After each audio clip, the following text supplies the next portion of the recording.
Hi YouTube, I just thought I'd make a short video. I'm a man not to throw things away, and I use these tools at work. These are buffers for cutting clenches off horses' shoes. And as you can see, this one's had quite a lot of.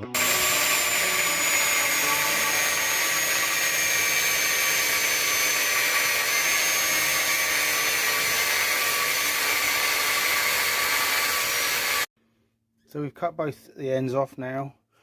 I've obviously chamfered the edges so that we can weld into them. We'll see how it goes.